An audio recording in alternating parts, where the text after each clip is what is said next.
في مباراة تسمى مباراة القرن، تجمع ما بين الأهلي زعيم أفريقيا وريال مدريد زعيم أوروبا. مباراة لا تقبل القسم على اتنين، بل اللي هيخسر هيلعب على المركز الثالث والرابع. في مباراة مهمة جدا للنادي الأهلي في تحديد مركز جديد غير المركز الثالث، وده طبعا كان على كلام محمد الشناوي قائد الفريق، اللي هو قال ان احنا جايين هنا لتحقيق مركز جديد في بطولة كاس العالم للأندية. هل النادي الأهلي يحقق رقم جديد في بطولة كاس العالم للأندية ويصعد للنهائي للمرة الأولى في تاريخه ويعمل رقم قياسي جديد وهو الفوز على ريال مدريد في كاس العالم؟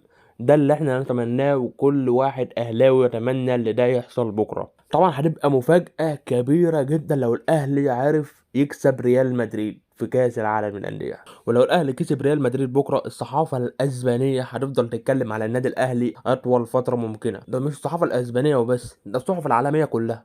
تخيل ان زعيم افريقيا يطلع زعيم اوروبا من كاس العالم، حلم ينتظره جمهور النادي الاهلي. الفريقين اتقابلوا مره قبل من كده 2001 بعد ما الاهلي خد افضل فريق في افريقيا ولقب القرن الافريقي. اتقابل الاهلي امام ريال مدريد في 2002، وقدر النادي الاهلي يفوز على ريال مدريد في ملعب القاهره الدولي بهدف نظيف. لك ان تتخيل ان ده كان تشكيل ريال مدريد وقتها، وقدر النادي الاهلي اللي هو يكسب ريال مدريد ويكسب نجومه اللي كان مكون من زين الدين زيدان وروبرتو كارلوس وباقي الفريق اللي كان افضل فريق في اوروبا وقتها. طب انت عاوز تقول لنا ايه؟ عاوز اقول لكم زي ما الاهلي عملها في 2001 ان شاء الله يقدر يعملها في 2023 ويفرح جمهوره.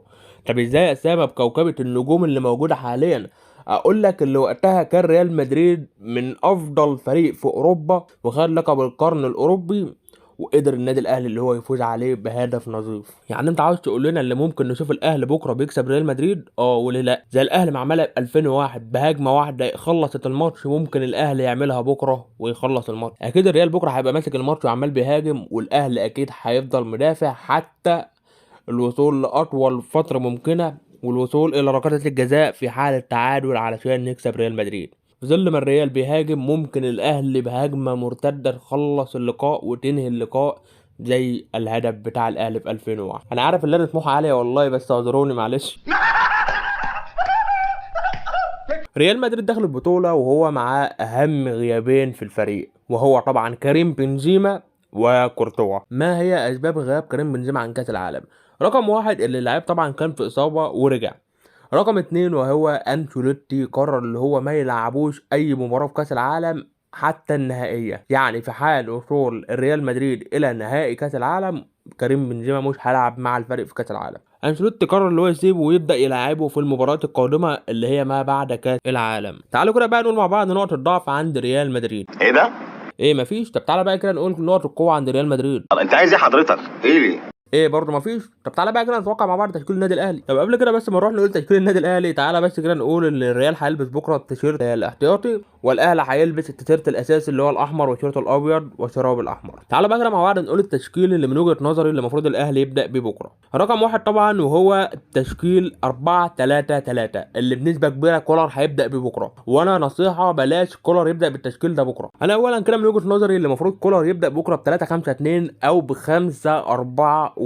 ليه؟ لان انت بكره المفروض تكون قافل المساحات، قافل على ريال مدريد بشكل كويس عشان تحاول منع لعيبه الريال من الوصول الى مرمى محمد الشناوي اطول فتره ممكنه.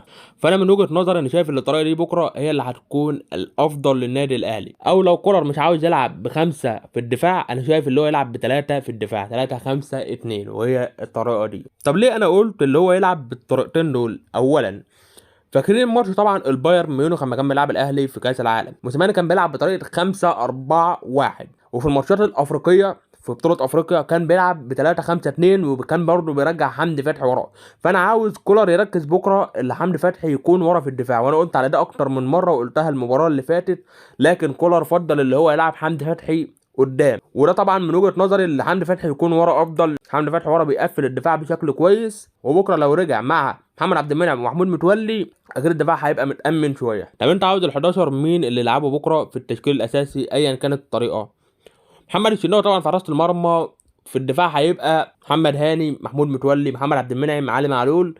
في نص الملعب حمدي فتحي، عمرو السولية، اليو ديانج، واحمد عبد القادر، ومحمد شريف، وبيرسي تاو. بيرسي تاو لو خد انذار بكره مش هيلعب المباراه القادمه، سواء النهائيه ان شاء الله او تحديد المركز الثالث او الرابع، فلازم بيرسي تاو يحذر بكره. حابب اوجه رساله لعيبه النادي الاهلي قبل ما ننهي الفيديو كده، يا ريت تلعبوا الماتش ده وانتوا بتستمتعوا.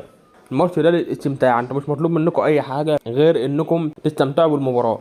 طلعوا كل اللي عندكم بكره في المباراه، حاول تخلي المنافس يخاف منك. المباراه دي من اهم المباريات اللي انت هتلعبها في مسيرتك. عارف ان انت هتواجه فريق كبير، لكن انتوا ان شاء الله قدها وان شاء الله تكسبوا بكره. توقعت بقى للمباراه، ان شاء الله الاهلي يقدر يعمل حاجه بكره، ولو حتى الاهلي لو لا قدر الله خسر بكره، ولو لا قدر الله الاهلي خسر من ريال مدريد، هنذكر اللعيبه ونقول لهم رفعت راسنا، وان شاء الله القادم افضل، وباذن الله الاهلي يقدر اللي هو يعمل حاجه بكره ويفرحنا. واكتبوا لي برضه توقعاتكم تحت في الكومنتات، مين اللي هيكسب بكره، ومين برضه اللي هيكسب من مباراه الهلال امام فلامينجو. باذن الله الهلال يقدر يكسب فلامينجو ويصعد للنهائي. وبس كده، اشوفكم على خير، مع السلامه.